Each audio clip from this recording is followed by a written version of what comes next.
I'm going to be speaking about our missing project at Autism Speaks, but I'd like to go off script for a few minutes and talk a little bit about screening in autism. And I'd like to make this personal because I'm the parent of a 23-year-old son with autism. I remember vividly that when my son was just a few months old, I had this sense that something was not typical in his development.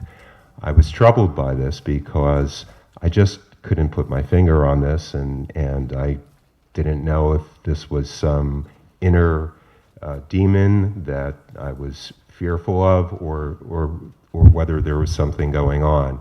As I sit here today and speak to you, I remember when my son was 3 months old, I went into his room and he was in his crib, and the thought occurred to me that perhaps he had a hearing issue. So I naively went over and I clapped my hands very loudly, and he seemed to respond, and that gave me some assurance that maybe this was just my imagination. Maybe his development was typical and I was just another fearful suburban parent with too much time on his hands. Well, unfortunately, that was not the case. My son's hearing was and is fine, but he has autism, and he was not identified at 3 months. He was identified much later. He was identified before his second birthday, and even later when the identification was confirmed. So there is no newborn screening for autism. There is early childhood screening at 18 and 24 months, but right now parents live in that void, that gray place where I was, in not understanding what was going on and spending time in bookstores, libraries, including the NIH library, and trying to understand why my son just seemed a little different. It became apparent as my son grew that he was different. His progress was not the same as the progress of other kids, but this was a long, drawn-out process, and in autism, for many parents, that's what it is. It is a long, drawn-out process before the light starts to shine and you realize that your child is different than your neighbor's child.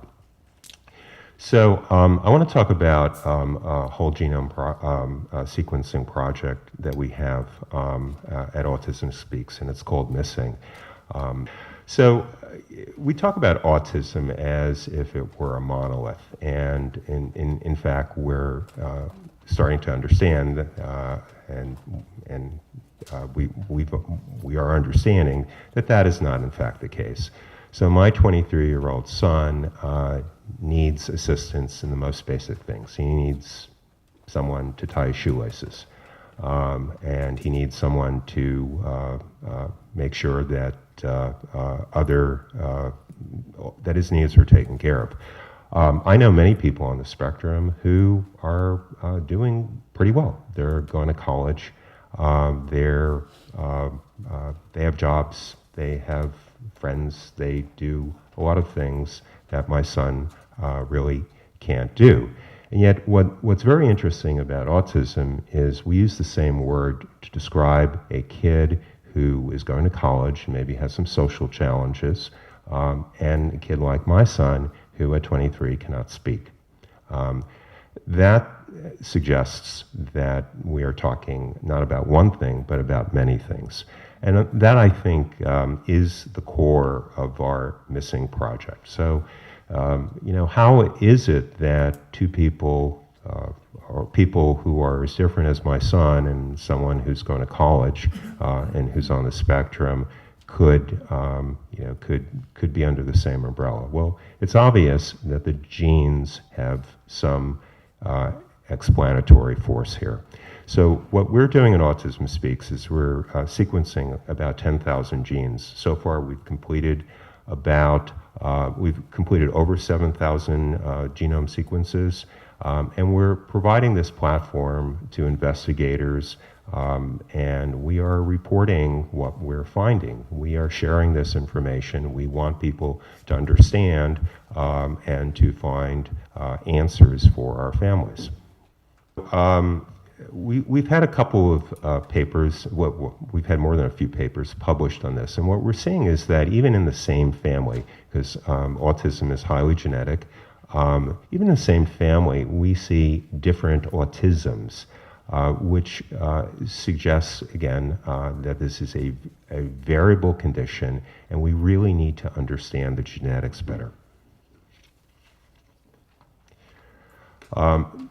Through missing, we've identified 18 new risk genes, and we're starting to get a better understanding of the extremely complex biology of autism. So this is not an academic exercise. We're not simply looking at genes to solve abstract puzzles. We're looking at genes because genes hold the key to treatments. And understanding the genetics of a child who may be at high risk for seizures is potentially life-saving understanding. So we really do need to see these variants and chart a course for these kids. I know just from my personal standpoint as a parent, it would have been helpful for me not to spend years wondering what was going on and having some ability to look into the future. When my child got a diagnosis, it was not deflating, shocking. It was actually a relief. What was the terror for me and was just not knowing and just fighting these shadows all the time, fighting the uncertainties, debating in my family, sometimes not in the most pleasant way, whether we were imagining things. I can live with certainty. Uncertainty is much more challenging. So I think I have, let me see if this advances. One more time. Okay. So I've talked about the Missing Project, and I want to emphasize that not only is this a science resource, but this is a resource for the entire community. This is something like Ancestry in that we want families to be able to connect, to share information, to learn about effective treatments that may or may not be available in the area. And the Missing Project will give our families, give families in this community some new opportunities. Autism, using the Autism without an S, affects 1 in 68 children. But what we are really looking at are constellations of conditions, some rare, some not so rare. And for families to be able to communicate, and for scientists to be able to communicate, will advance all of our kids and adults. Thanks.